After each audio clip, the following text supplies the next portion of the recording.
The Catholic Church is one of the most deeply rooted components of modern Spanish culture, and yet the origins of the Church in Spain are obscure.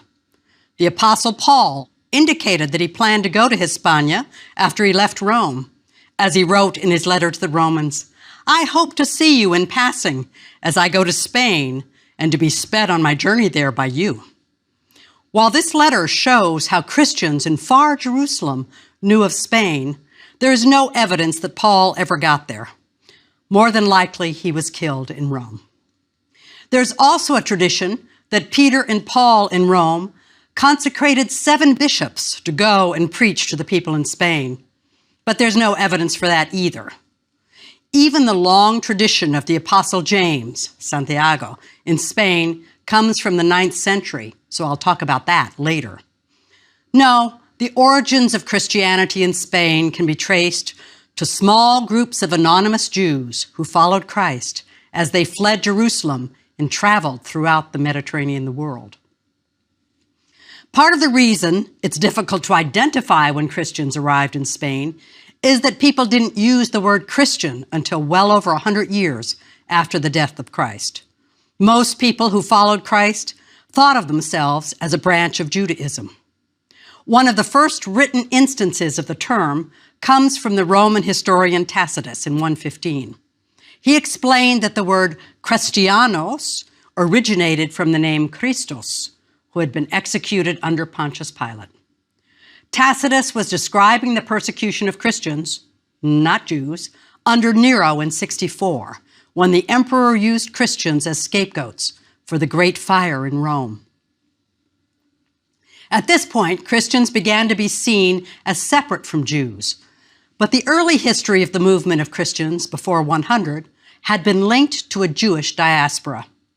As so often happened in Spain, the immigration of people was due to troubles elsewhere in the Mediterranean, and the coming of Jews began in earnest after 70 CE, when Romans destroyed the Second Temple in Jerusalem to end the Jewish uprisings. Many Jews fled the violence, and many were enslaved by the Romans and taken elsewhere. Among these Jews were some who believed in the risen Christ. The Christian church in Carthage, North Africa, was founded by slaves from Jerusalem, and it's likely that early Christian slaves died under the difficult conditions in the Roman mines in Spain. But these slaves were not the people who really brought Christianity to the peninsula. The early Christian communities originated in the cities, where Jews and Christians settled and began to convert their neighbors. By the beginning of the 2nd century, Christians appear in the towns of the western portion of the Roman Empire. We have a valuable letter from Lyon, France, written by Christians to their friends in the East in modern Turkey. In this letter, we learn of Alexander, a physician from Phrygia in modern Turkey, who had lived many years in Gaul and was known to everyone for his love of God. We also meet wealthy merchants and poor slaves. The letter also describes their bishop, who had come from Antioch in 155 to serve the community.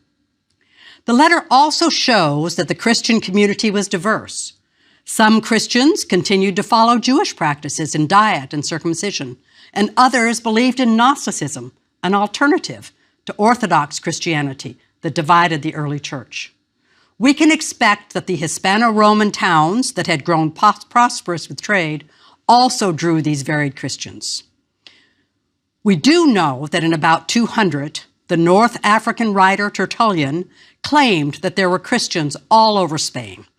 They were visible enough that when Rome began to persecute Christians, there were plenty to be found in Spain. During the first 200 years after the death of Jesus, persecution of Christians was sporadic and local. In some cities, like Lyon, tensions within the broader community led to a cry for persecution, and some Christians were killed. Sometimes, simple arguments between Christians and Jews or pagans disturbed the peace, bringing the wrath of authorities. In other cities, like Carthage, Christians who refused to decorate their homes during pagan celebrations came to the attention of officials, and some Christians were killed. In these cases, the numbers were relatively small, In Lyon, fewer than 20 died. In Carthage, 5 were killed in 203. However, the influence of the texts far exceeded the numbers who died. Through these years of sporadic persecution, however, we know of none in Spain. The small Christian communities in Spain grew slowly but consistently through networks of family ties and community familiarity. Christians came together in each other's homes, which became house churches, and took turns reading scripture, praying, and engaging in other forms of worship. The culmination of the service was the Eucharist, the commemoration of Jesus' Last Supper, in which the faithful shared cups of wine and pieces of bread. The relatively small numbers of Christians grew steadily throughout the first few centuries. Some estimates suggest that the total number of Christians at the beginning of the 3rd century was about 200,000, or less than 0.05% of the total population of the empire, and this percentage was probably consistent in Spain. Even with this small percentage, there were several thousand Christians in the larger towns of the empire. The number may have been a little higher in Spain, which had not experienced any persecutions. So, by 200, Tertullian was right to note that Spain had many Christians, and they were visible. The peaceful growth of the Christian communities in Spain ended in the middle of the 3rd century. A couple of things contributed to the change. First, in 212, Emperor Caracalla extended Roman citizenship to virtually everyone living in the empire. He used this policy to collect more taxes, but by chance, it affected religious toleration, which had been the norm through most of Rome's history. Now, Christians and Jews who had been exempted from worshiping the emperor, for example, no longer deserved such exemptions. Once all were Roman citizens, people began to think everyone should act like Romans, and that meant offering appropriate sacrifices. The stage was set for confrontation and eventually bloodshed. The second trigger came a bit later in the 3rd century, when the empire confronted many internal and external problems. Warfare, as incursions of invading tribes, challenged the Roman borders. Inflation, as emperors tried to raise money to pay their soldiers. And disease, as plague spread with invading armies. In 249, the Emperor Decius decided to address these problems with sacrifices. All citizens were to offer sacrifice to Rome's gods and obtain a certificate testifying to their compliance. Since all Christians were now citizens, a conflict was inevitable. Some Christians in the large cities of the empire, from Rome to Alexandria to Jerusalem, died rather than sacrifice. Again, the numbers are small, in the hundreds at most. In 303 and 304, an even more violent persecution arose under the Emperor Diocletian, who ordered Christians to be tortured until they performed a sacrifice. Through these persecutions, some Spanish Christians now came before the authorities, were tortured, and died as martyrs. Christians came to the attention of officials in cities, and Spain was no exception to this rule. And in the cities, we have records of people dying for their faith. For example, in Mérida, originally a Roman colony in west central Spain, a mother took her religious teenage daughter, Eulalia, out of town to avoid the persecution. The girl ran back to town to proclaim her faith. The child was tortured with sharp hooks and finally burned to death. Throughout her ordeal, she taunted her captors. Her tomb was venerated as early as 350 CE, and her body was transferred to the city of Oviedo in 780. She is considered the patron saint of Oviedo today. Sometimes church leaders were brought before the authorities. This was true of Bishop Fructuosos of Tarragona, who was burnt alive when he refused a sacrifice. In Saragossa, the Bishop Valerius was brought before the authorities and questioned. His answers were so tentative, his deacon Vincent stepped forward, proclaiming his faith loudly. He was tortured for his affront. His body was stretched on a rack, then burnt on a red-hot gridiron. Vincent today is the patron saint of Valencia in Lisbon, Portugal. Bishop Valerius lived and participated in church councils after the persecutions had ended. There were other martyrs in Spain, and probably a number that we do not remember. There are two principal things that cause a martyr to be remembered: their bodily remains, or relics, and accounts of their death. Spanish sources are particularly rich in explaining these developments. Let's begin with relics. When a Christian was tortured, people claimed to witness how the martyr's body had seemed miraculously to withstand horrible pain. And after the martyr's death, survivors believed that the power that infused the body during life stayed in the remains. For example, the account of Vincent of Saragossa's martyrdom claims that at the time of his death, many people came to moisten linen cloths with his blood that oozes from his wounds to keep as relics in their homes for generations yet to come. This example parallels other accounts that show that people treasured the remains of the holy dead immediately. Once Christians were able to safely come out of the shadows of house churches throughout the empire, relics were brought out from private care to serve a public function. They were incorporated into shrines where the faithful could gather to venerate the martyr and hope for blessings. This happened early in Spain, and within a century of the end of martyrdoms, in the early 4th century, all churches wanted to have relics of a martyr. It did not take long for the traffic in relics to become important, as churches vied throughout the Middle Ages to display the most precious bodily remains. There's a wonderfully poignant letter from a 7th century bishop in which he responds to a request for some relics. The bishop writes that he would happily send some relics, but that although he has a large collection of bones, he does not know who each belonged to. His predecessor, he explains, removed all the identifying labels, he said, to make them indistinguishable so no one would steal them. I have to admit, it amuses me to picture the pious bishop surrounded by anonymous bones. He did send them to his priest because his faith in the bones was secure, even if human memory could no longer identify them. It was this sort of traffic based on faith rather than documentation that led to later abuses, such as 3 churches, each boasting of having the head of John the Baptist. I remember an incident when I was traveling in Spain with my young children. We were in a church and were invited to see the treasury. The kids expected gold and silver. We were ushered into a room with shelves of exposed bones. This was worth more than gold. My son found it cool, my daughter disgusting. It took me some time to explain what these bones were doing there instead of in a grave. One of the reasons the veneration of martyrs cults took hold early in Spain was because Spain produced one of the greatest early Christian poets, Prudentius. Prudentius was born in Spain in 348, somewhere in the northeast region, and among his poems were a number of hymns in honor of many of the Spanish martyrs.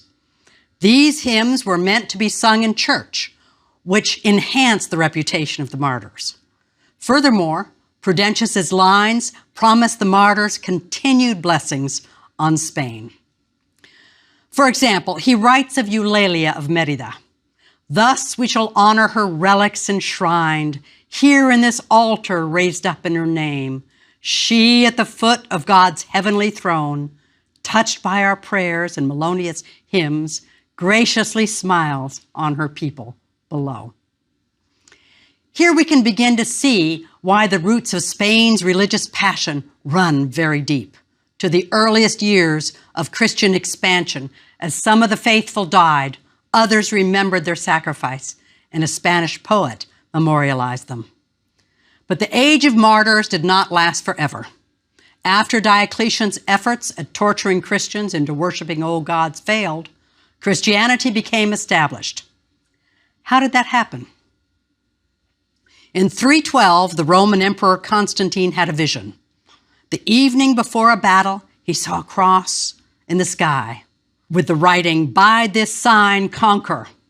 He put the Chi Rho, a monogram for Christ, on the armor of his troops, and the next day he won a great battle at Milvian Bridge, just north of Rome.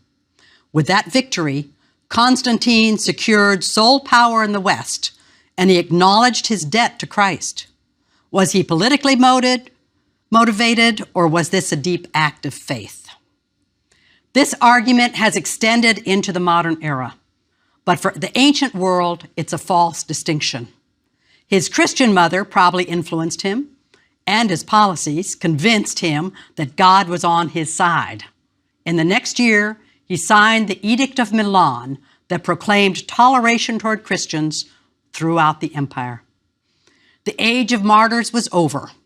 As Eusebius, Constantine's historian, wrote, there was unspeakable happiness and a divine joy blossomed in all hearts as Christians throughout the empire, including Spain, came out of the shadows. Now Christians met in public buildings, and their bishops and priests became recognized as public officials. Roman authorities granted Christian churches immunity from taxation, and Christians grew in number under Constantine's rule. Romans could also worship their traditional gods as well, and this period saw a toleration of all religions. That would soon change. Theodosius I, an emperor who had come from Spain, ended religious diversity in the empire.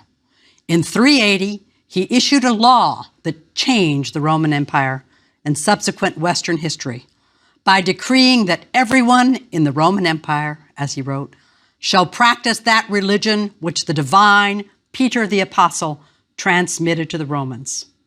He further claimed that everyone should embrace the name of Catholic Christians. With his command and the stroke of his scribe's pen, the Roman Catholic Church was born. Spanish churchmen were intimately involved in the establishment of the official Roman Catholic Church, and the most influential was Hosios, Bishop of Córdoba. Hosios was an important cleric even before Constantine's Edict of Milan. Hosius barely escaped martyrdom and rose to prominence in the Spanish church. He presided over the Council of Elvira near modern Granada in about 303, which listed many decisions about how Christians should behave. The most famous decree on this council required clergy to observe a life of celibacy. This rule was implemented in Spain, but wouldn't become church doctrine elsewhere until the 10th century. As we will see, this council was only the first of many influential church councils that took place on Spanish land. Hosius traveled east to Constantinople and became one of Emperor Constantine's closest advisors. For 50 years, he was the most important bishop of his time until he returned to Spain and died in his home city of Córdoba. The Spanish bishop Hosios was Constantine's representative at the First Council of Nicaea in modern Turkey in 325, which dealt with differing beliefs about the relationship between God the Father and the Son. The council produced the Nicene Creed, which declared that the Son and Father were both eternal.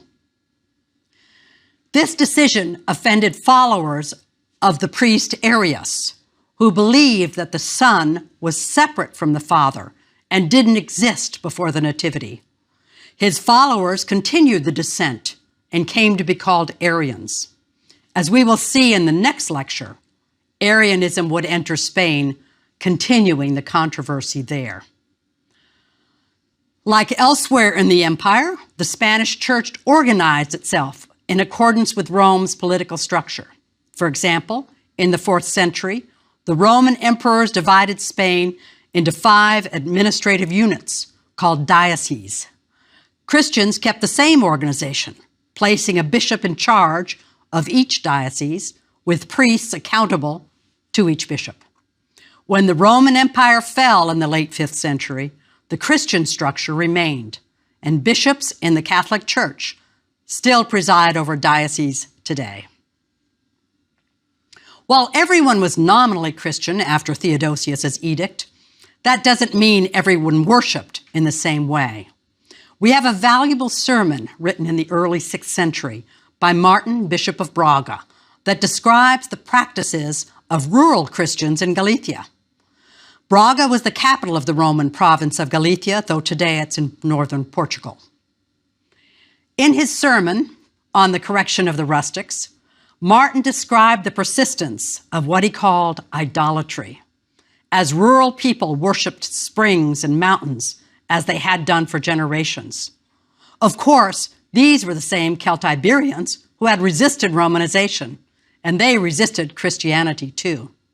But slowly, the church accommodated their beliefs. For example, Celts had traditionally venerated fountains as a source of fertility. Martin of Braga complained, "For what is the burning of candles by the fountains if not the worship of the devil?" Simply prohibiting these practices did not work. Instead, a priest came to a local fountain, performed an exorcism of the fountain, driving out the fertility demon. Then the priest blessed the waters, essentially putting Christ into the fountain. Now, when peasants continued to come to the fountain, leaving candles in exchange for blessings, the priests were consoled that they were worshiping Christ, not some old fertility goddess. I'm not sure the local people drew any such distinction, but even today, the springs of living waters coming from rocks in Galicia are beloved shrines, like the one in Cangas de Onis near Covadonga in the Asturias. Martin of Braga's sermon also preached against the names people use for the days of the week, and modern Spanish preserves these names as variants of the Old Latin. These days were named after pagan deities: Lunes, Moon's Day; Martes, Mars' Day; Miércoles, Mercury's Day; Jueves, Jupiter's Day; and Viernes, Venus's Day. This left only Sábado, Saturday, which in English is still Saturn's Day, while the Spanish comes from the Latin word for the Sabbath, and Sunday, Domingo in Spanish, the Lord's Day. Martin wanted to remove all traces of pagan gods from the days of the week. His influence was such that the Gallegan dialect used numbers for the days of the week. When Portugal separated from Spain in the 13th century, Portuguese, which derives from ancient Gallegan, preserved the numbers for the days of the week. Domingo is Sunday, the Lord's Day. But after that, we have segunda-feira for Monday, terça-feira for Tuesday, quarta-feira for Wednesday, quinta-feira for Thursday, and sexta-feira for Friday. Saturday is Sábado. This shows how influential Martin of Braga was in the hills of Galicia. In accordance with the recommendations of Martin of Braga and other church writers, old pagan shrines were slowly transformed into Christian ones. Ancient holy mountains were claimed for Christ by locating monasteries on top and bringing Christian relics to offer some magic protection. Most of these transformations were slow and nonviolent. However, the newly official church that was established in 380, when Theodosius declared Christianity the only permitted religion, was not so patient with Christians who had differing views about what to believe and how to worship. In the small communities of Christians in the first 3 centuries CE, people had differing ways to worship. Once Constantine decriminalized the church, bishops wanted to sort out what Christians were supposed to believe, called orthodoxy, and the emperor threw his support to this effort. Once Theodosius fully established the official church, dissent was no longer an option. The church declared people who didn't follow Orthodox belief heretics. The word heresis in Greek first meant simply choice.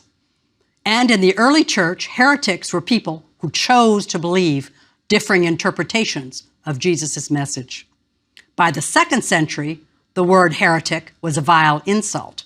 By the 4th century, the official church of Constantine and Theodosius made heresy a crime. Orthodox churchmen found the deepest threat to orthodoxy in the beliefs of Gnosticism, a very popular idea in many of the early Christian communities. Gnosticism comes from the Greek word gnosos, which means knowledge. And members of this branch of early Christianity claimed to have a secret knowledge that offered the key to salvation.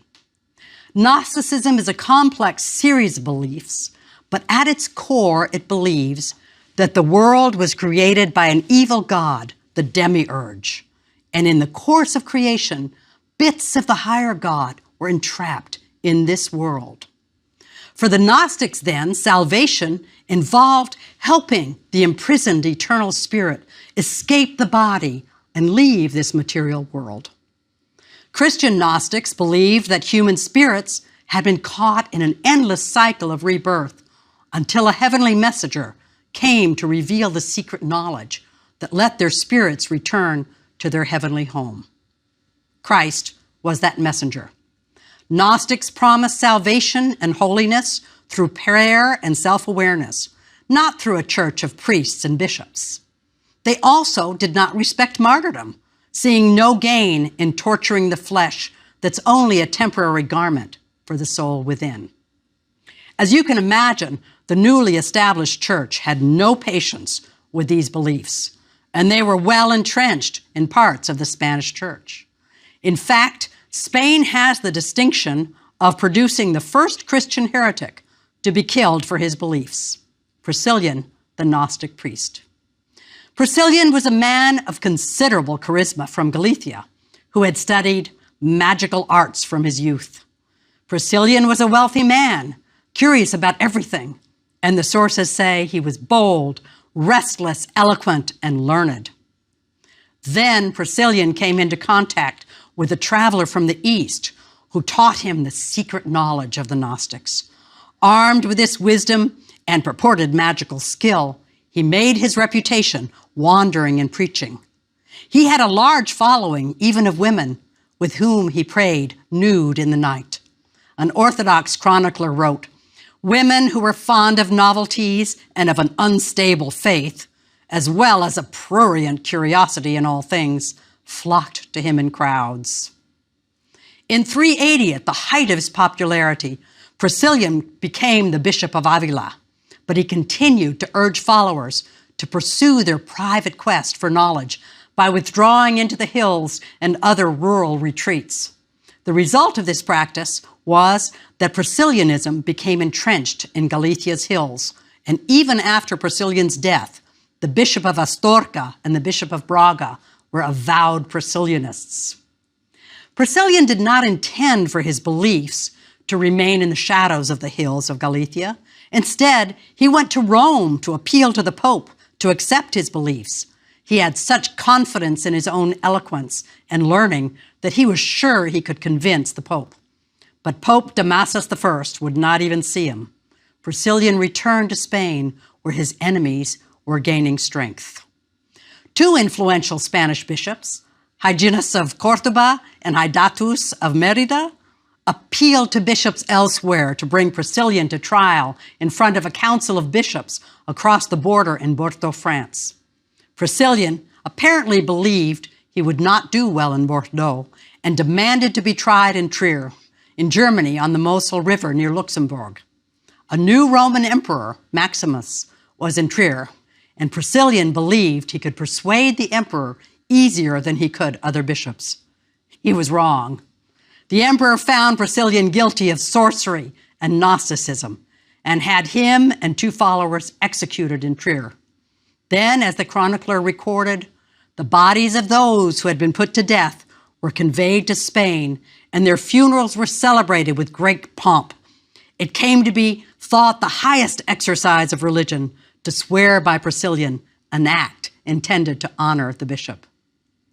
Priscillian did not die because he had walked barefoot in a field to help crops grow, nor because he believed that the earth he trod was created by an evil demiurge to torment the spark of divinity trapped in us. Priscillian died because his movement was so popular locally that impeded the spread of Orthodox Christianity. He died in 385, but for the next 200 years, church councils would pass legislation condemning elements of Priscillianism. Holy men and women in Galicia were constantly called upon to defend themselves against charges of heresy.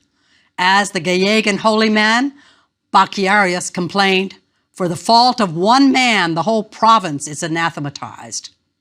It is likely that the official church never really succeeded in secularizing the site of Priscillian's burial.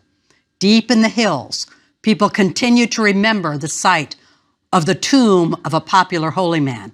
And as we will see in a future lecture, even more miracles would arise at the tomb in Galicia's wilderness. By the 4th century in Spain, the Roman Catholic Church was firmly established as part of the unified Roman Empire. Spain was also established as a bastion of church orthodoxy, a reputation it would maintain for at least the next 1,000 years. However, these unified Catholic provinces of Rome did not remain untouched by the larger forces that affected the Roman Empire. As barbarians swept into the empire, Spain would once again be splintered by warlike bands.